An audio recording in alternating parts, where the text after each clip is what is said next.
الشيطان الرجيم بسم الله الرحمن الرحيم وقال الملأ الذين كفروا من قومه لئن اتبعتم شعيبا وقال الذين كفروا من قومه لئن اتبعتم شعيبا إنكم إذا لخاسرون فأخذتهم الرجفة فأصبحوا في دارهم جاثمين الذين كذبوا شعيبا كأن لم يغنوا فيها الذين كذبوا شعيبا كانوا هم الخاسرين صدق اللہ العظیم۔ محترم بزرگ اور دوستو، دینی اور ایمانی بھائیوں، اللہ رب العزت کا شکر ہے، اس کا کرم ہے، اس نے ہمیں نماز عشاء کے ساتھ ساتھ درس قرآن میں بیٹھنے کی توفیق عطا فرمائی۔ درس قرآن میں آج آیت نمبر 90 سے 92 تک تلاوت کی گئی ہے، 3 آیتیں تلاوت کی گئی ہیں۔ پہلے ان کا ترجمہ پھر تفسیر بیان کی جائے گی۔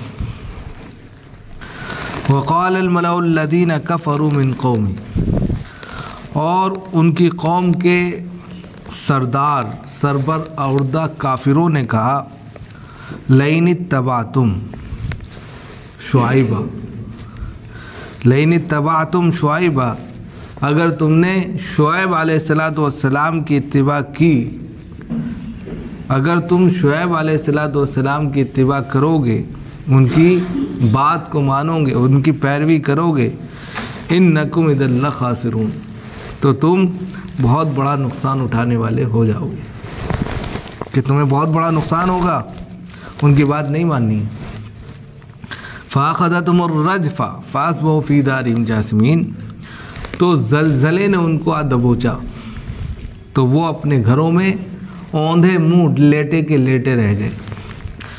الَّذِينَ كَذَّبُوا شُعَيْبًا كَأَن لَّمْ يَغْنَوْا فِيهَا، اور وہ لوگ جنہوں نے شعیب علیہ السلام کو جھٹلایا، وہ ایسے ہو گئے گویا کہ وہ اپنے گھروں میں کبھی بسے ہی نہیں تھے۔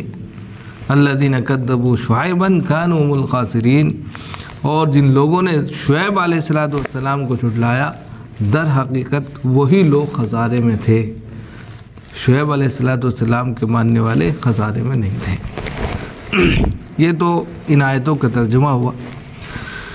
اب تفسیر دیکھیں کہ وقال الملأ الذین کفروا من قوم، ان کی قوم کے جو چودھری لوگ تھے، بڑے لوگ تھے، سردار لوگ تھے، جو نامی گرامی لوگ تھے، لیکن کافر تھے، اللہ پر ایمان نہیں رکھتے تھے، اللہ پر یقین نہیں رکھتے تھے، ایک اللہ کو نہیں مانتے تھے۔ تو جو ایک اللہ کو نہیں مانتا، من کفرہ کی بنیاد پر جس نے کفر کیا، تو اس کو کافر بول دیتے، انکار کرنے والا۔ کافر کا مطلب انکار کرنے والا، اللہ کا انکار کرنے والا، کوئی گالی نہیں ہے، بلکہ جو ایک اللہ کو نہیں مانتا اس کو کافر کہتے ہیں، عربی کا لفظ ہے۔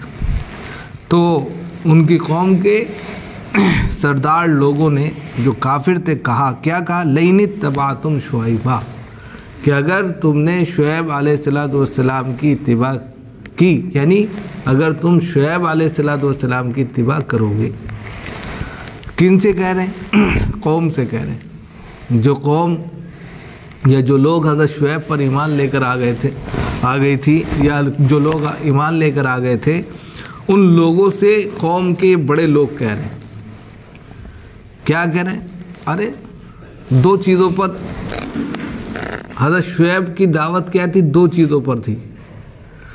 پہلی چیز کیا تھی کہ ناپ تول میں کمی مت کرو۔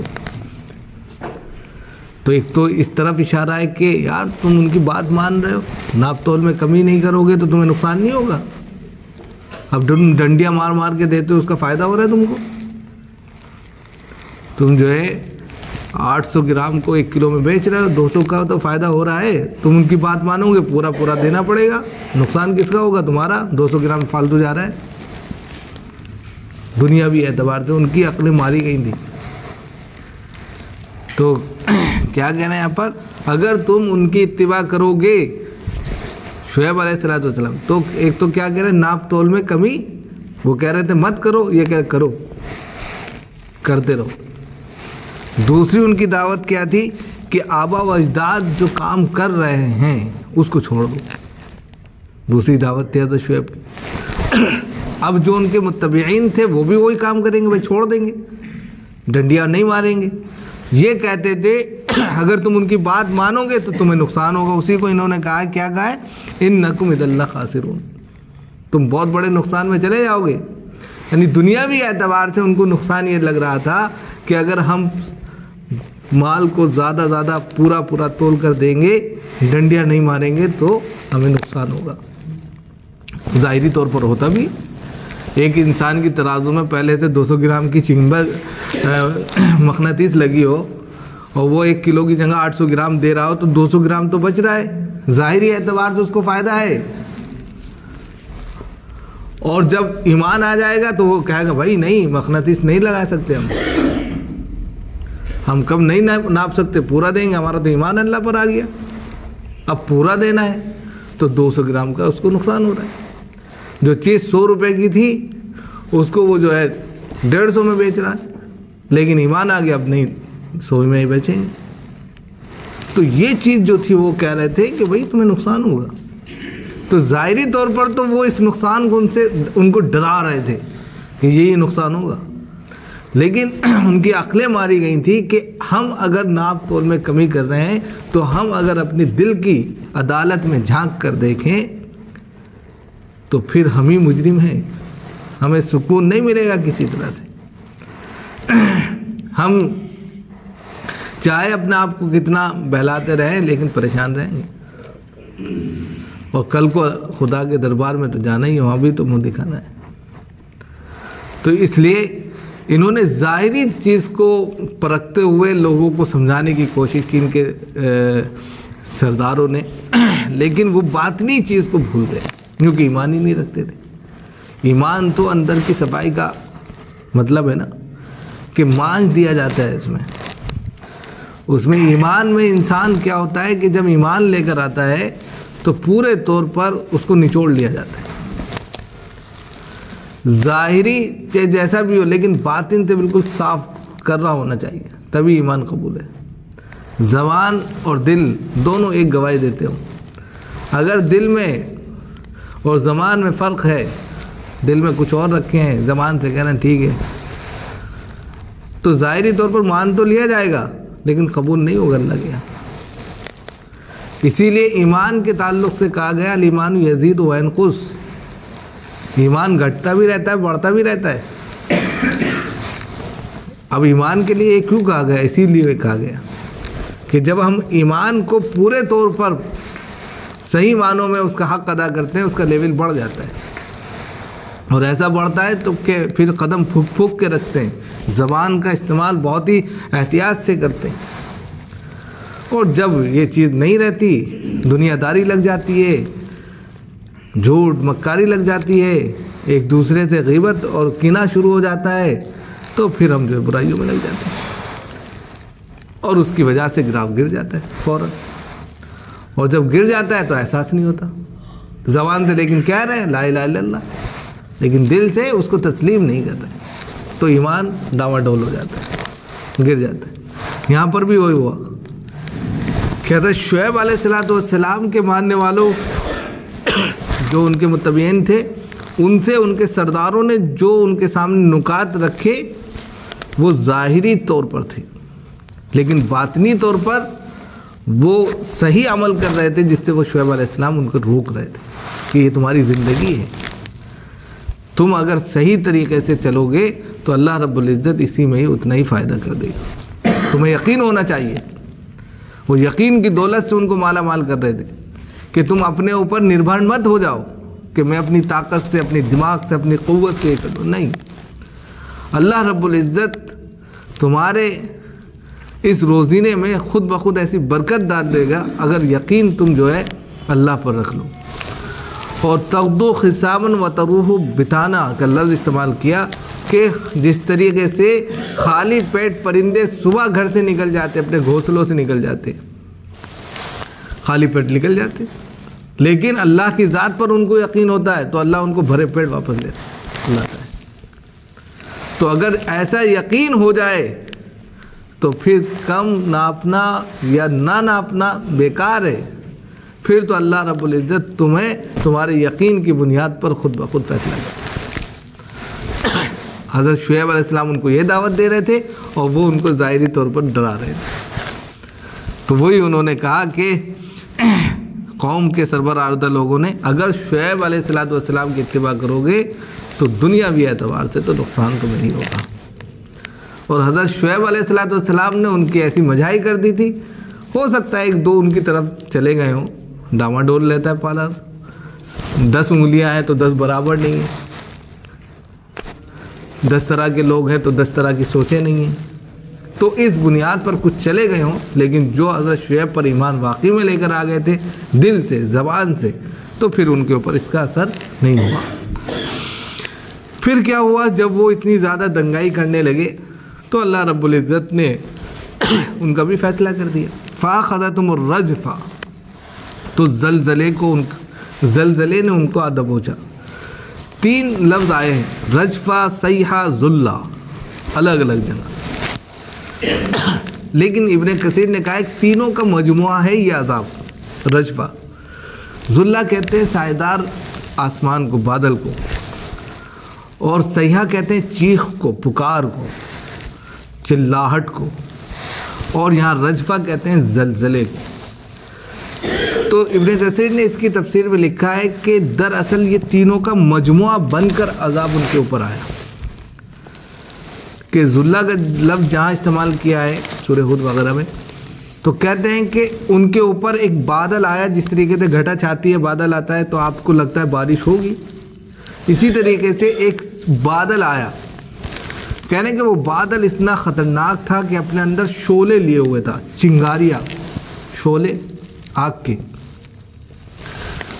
کے شعلے لیے ہوئے وہ بادل ان کے اوپر آیا۔ اسی سے ہی بھیانک منظر کشی سامنے آتی ہے کہ کتنا بھیانک ہوگا۔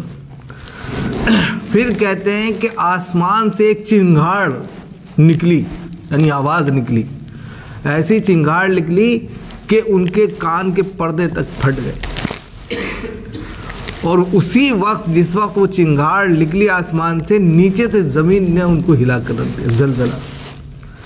آسمان سے ان کے اوپر شعلوں کی بارش ہوئی، شعلے یعنی انگاروں کی بارش ہوئی، آسمان سے وہیں سے ایک چنگھاڑ نکلی، زمین نیچے سے ہلنے لگی۔ اسی کے ہولناک منظر میں ان کی سانسیں کی سانسیں نکل کر باہر آ گئی، اور وہ کہتے ہیں کہ فَأَصْبَحُوا فِي دَارِهِمْ جَاثِمِينَ، اپنے گھروں میں اوندھے کے اوندھے، منہ لیٹے کے لیٹے رہ گئے، پڑے رہ گئے۔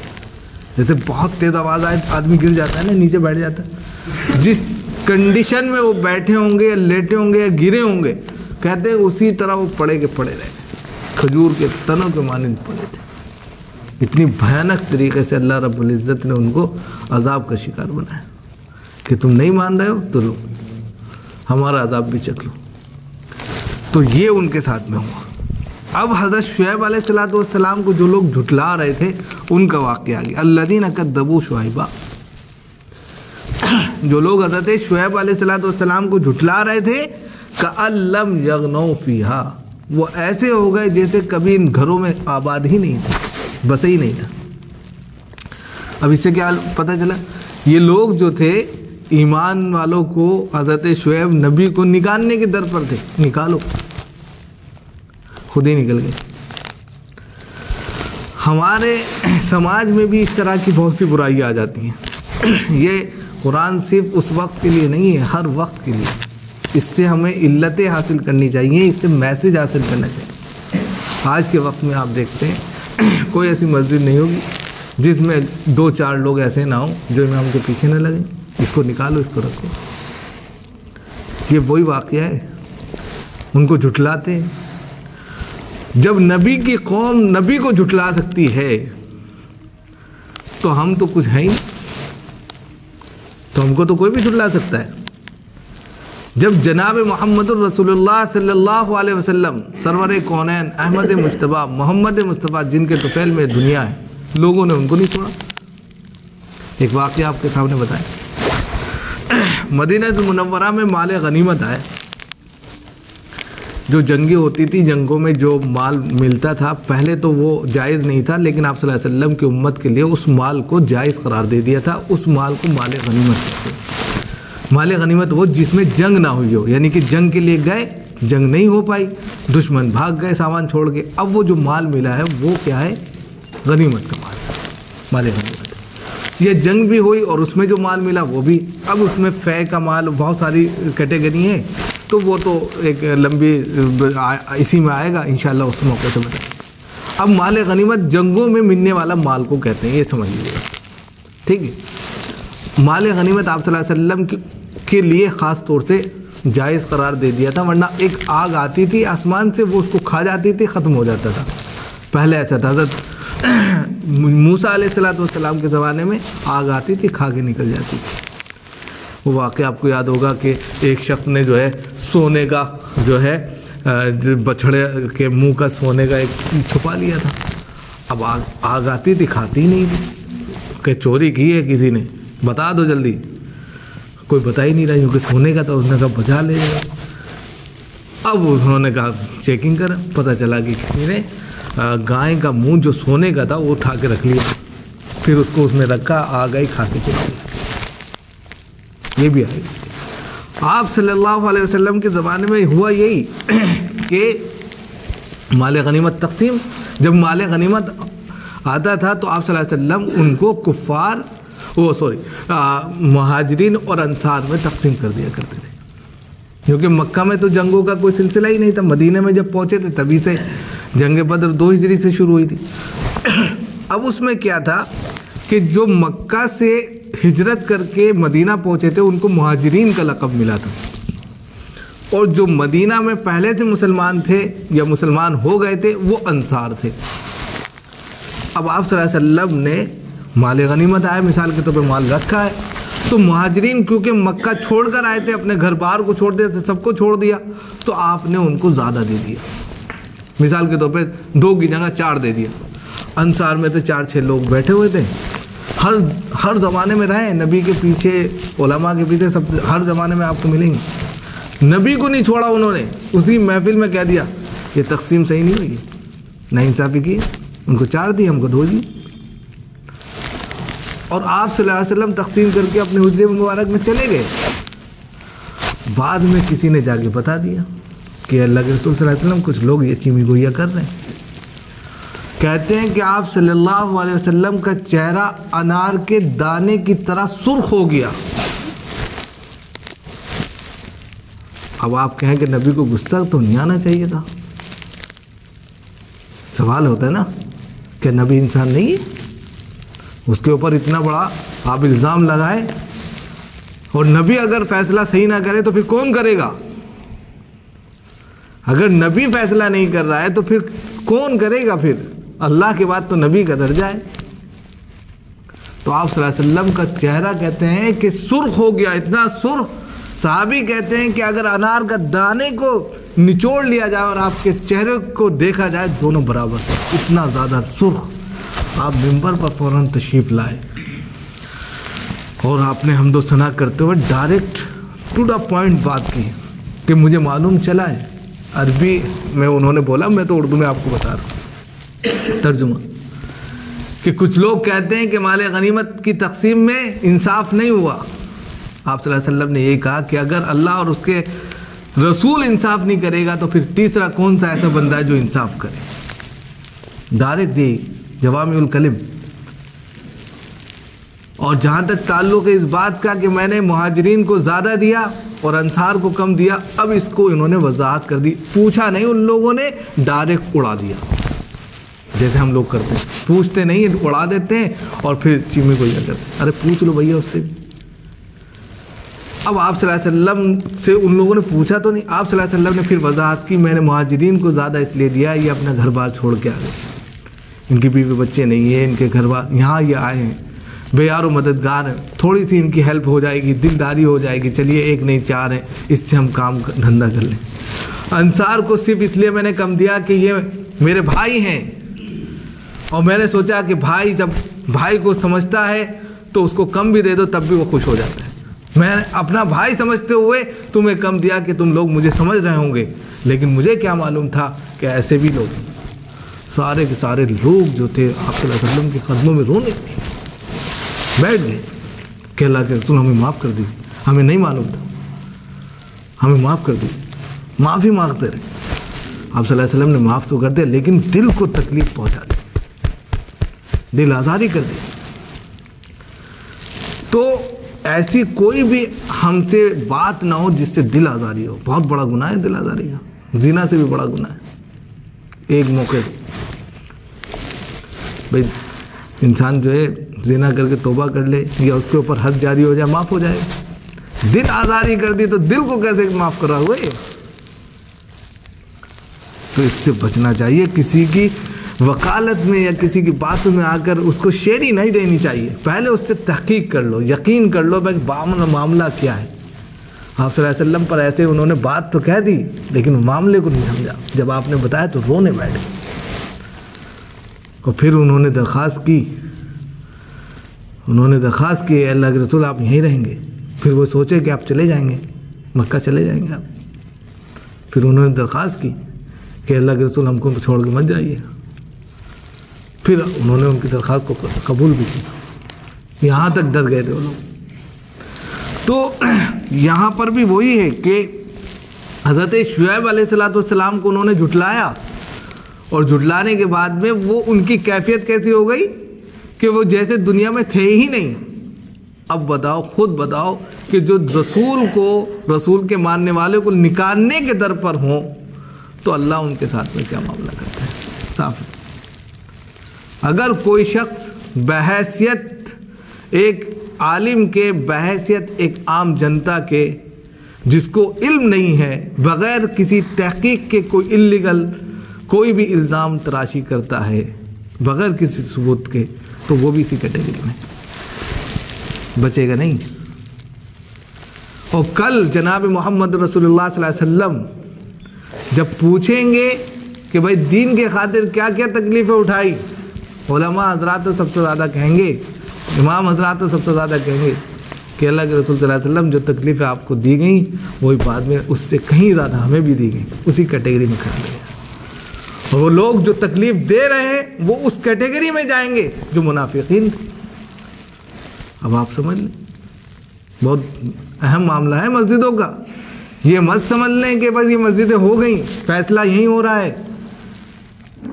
جو پتھر باندھ کر دلوں پر برداشت رکھتے ہوئے جو کام کر رہے ہیں نا، ایسا نہیں ہے، ان کا فیصلہ اوپر سے آئے گا۔ جو اس وقت دنیا کے اندر آپ دیکھ رہے ہیں کیا صورتحال ہے، یہ ایسے ہی نہیں بنی۔ ظہر الفساد فی البر والبحر بما کسبت ایدی الناس، ہمارے اپنے کرتوتوں کی بنیاد پر یہ رام راج چل رہا ہے اس وقت، جو کل آپ دیکھیں گے دنگائی جو پھر رہے ہیں، ہم اپنے کرتوتوں کی بنیاد پر ان کو جو ہے شہری دے رہے ہیں، جو دندناتے پھر رہے ہیں، اور ہم اپنے امام کی ٹانگ کھینچنے پر لگے ہیں، اس کو بدنام کرنے پر لگے ہیں۔ ان مہاتماؤں کے پاس جا کر دیکھو، میں یہاں پر گیا ایک مرتبہ، آپ کا جو ہے یہ گردوارہ میں، اتنی عزت سے ان لوگوں نے مجھے بٹھایا رکھا اور پھر اپنے تمام لوگوں سے ملوایا، اور ان کے یہاں جو دھرم گرو تھے وہ بتانے لگے ہم کس طریقے سے رہتے، کتنی عزت ہے، وہ لوگ ترقی کیوں کر رہے ہیں، اس کو بھی تو سمجھنا چاہیے۔ انہوں نے اپنے مہاتماؤں کو، اپنے گرو کو گرو مان لیا، اور ہم اپنے مہاتماؤں کو یا جو ہم عالم سمجھتے ہیں اس کو شک کی نظر سے دیکھتے ہیں۔ جب ہم ایک عالم کو، ایک امام کو شک کی نظر سے دیکھیں گے تو بتائیے کہاں سے کامیابی مل سکتی ہے، کہاں سے مل سکتی ہے بتائیے۔ جن کے پیچھے ہم نماز پڑھ رہے ہیں، سب کچھ کر رہے ہیں، انہی کو ہم دوسرے ذہن سے جو ہے غلط بھی سمجھ رہے ہیں، پھر وہ نماز نہیں ہوئی، پھر نماز نہیں ہوئی۔ یا تو آپ پورے طور پر تسلیم کریے. اب مثال کے طور پہ جناب محمد رسول اللہ صلی اللہ علیہ وسلم پر جو لوگ ایمان لے کر آئے تو پورے طور پر ایمان لے کر آئے تبھی وہ صحابی بنے. اور جو لوگ پورے طور پر ایمان نہیں لے کر آئے ان المنافقین لکاذبون قرآن نے کہا ہے وہ جھوٹے ہیں, مکار ہیں, فریبی ہیں, جو ڈھکوسلے بازی کرتے ہیں, چہرے سے کہتے ہیں کہ ہم مسلمان ہیں لیکن اندر جو ہے بغض رکھے ہیں, منافق ہیں. عبداللہ ابن ابی سلول کے تعلق سے کہا گیا کہ ان تستغفر لهم او لا تستغفر لهم ان تستغفر لهم 70 مرہ, کہ اللہ کے رسول صلی اللہ علیہ وسلم نے اپنا جبہ بھی نکال کر ان کو دے دیا تھا عبداللہ ابن ابی سلول کو, منافقوں کا سردار تھا. تو اللہ تعالیٰ نے کیا کہا کہ آپ 1 نہیں 2 نہیں 70 مرتبہ بھی استغفار کریں, اس شخص کی قبول نہیں. اب بتاؤ, رسول نماز جنازہ پڑھا رہے ہیں, اپنا جبہ اتار کے دے رہے ہیں, اور آپ اللہ رب العزت کا فیصلہ کیا آ رہا ہے کہ 70 مرتبہ بھی آپ ان پر استغفار کر دیں گے, قبول نہیں ہے, یہ منافق ہے. اب آپ بتا دیجیے, جب رسول کی زبان کو اللہ رب العزت نے ایک منافق کے تعلق سے کہہ کر ریجیکٹ کر دیا کہ ان کے دلوں میں آپ کے لیے محبت نہیں نفرت ہے, عداوت ہے, تو ہم تو وہی کام کر رہے ہیں. وہی ہم کوئی الگ کام کر رہے ہیں کیا؟ بتا دو اگر کوئی الگ کام کرتے ہیں. اگر ہمارے تعلق سے بھی بغض اور عداوت ہے اور رکھتے ہیں تو پھر وہ اسی کیٹیگری میں. ہم اپنا بدلہ نہیں لیں گے, ہم اپنا پورا معاملہ جو ہے اللہ پر چھوڑیں گے. اللہ خود فیصلہ کرے گا, وہ احکم الحاکمین ہے. ہم کوئی فیصلہ نہیں لیں گے, ہم کسی کو برا نہیں کہیں گے, ہم کسی کے اوپر الزام نہیں لگائیں گے, کیونکہ اللہ کی لاٹھی میں آواز نہیں ہوتی. اللہ ہر چیز کو دیکھ رہا ہے, اس کے علم میں ہر چیز ہے, کون کیا کر رہا ہے کیا نہیں کر رہا ہے خود انسان سمجھ لے گا. بس ہم نے اپنا معاملہ اللہ کے سپرد کیا. اب جو کرتا ہے, چاہے امام کے پیچھے پڑھ کر یا عالم کے پیچھے پڑھ گئے کسی اور طریقے سے کہیں بھی, تو وہ خود سمجھے, اسی کو یہاں پڑھ کر الذین کذبوا. دیکھیے ایک بات سے کتنی ریل نکل جائے گی آپ کو اندازہ نہیں. آپ اگر گھس جائیں قرآن کیا ہے, ایک آیت میں آپ جو ہے گوتے لگاتے رہیں. سمندر ہے سمندر, کتنی باتیں آپ لیں, آپ وہ تمام چیزوں تو لینے نہیں چاہتے, آپ دوسری تمام چیزوں میں پڑ جاتے ہیں کہ وہ اس کے اندر کیا کیا چیزیں ہیں, اس چیز سے وہ سمجھنے کی کوشش کرنی چاہیے. آپ ہم سے جتنا چاہیں علم ہے, ہم نے تعلیم دنیاوی اعتبار سے حاصل نہیں کی. کبھی آپ یہ سوچتے ہو کہ ہم دنیا کمانے کے لیے تعلیم حاصل کی؟ اگر دنیا کمانے کے لیے ہم ہوتے تو اتنی ڈگریاں میرے پاس الحمدللہ ہے, کہیں بھی جا کے لگ جاتا. کیونکہ میرے والد نہیں ہیں, میں اسی لیے وقف ہوں کہ میں میری ذات سے دوسروں کو فائدہ پہنچتا ہے. مجھے اس میں خوشی ملتی ہے, سکون ملتا ہے. جس کو اسی میں خوشی اور سکون ملتا ہو وہ کیا کرے گا. لوگ لیگل الزام لگاتے رہیں, لیکن خدا ضرور, میں نے خود اپنی آنکھوں سے دیکھا ہے جنہوں نے برا کیا ہے, خود دنیا نے ان کو سامنے رکھا ہے. تو اس طرف توجہ دینے کی ضرورت ہے. فتولى عنهم وقال يا قوم الذين كذبوا شعيبا كأن لم يغنوا فيها. کہ جن لوگوں نے حضرت شعیب کو جھٹلایا وہ ایسے ہو گئے جیسے کبھی دنیا میں تھے ہی نہیں, کبھی ان گھروں میں آباد ہوئے ہی نہیں تھے. الذين كذبوا شعيبا كانوا هم الخاسرين. یہ کیا شعیب علیہ الصلوۃ والسلام کو جھٹلاتے, یعنی جنہوں نے جھٹلایا اور ان کو یہ کہہ رہے تھے نقصان اٹھائیں گے, خود سب سے بڑا نقصان اٹھا کے چلے گئے کہ نہ دنیا ملی نہ آخرت ملی. دونوں اعتبار سے جو ہے وہ شکار ہوئے موت کا, وہ شکار ہوئے عذاب کا. نہ ان کو دنیا ملی نہ آخرت ملی, ہر اعتبار سے نقصان انہی کو ہوا. ایمان والے تو آج بھی زندہ ہیں اور اللہ کے یہاں سرخرو ہیں.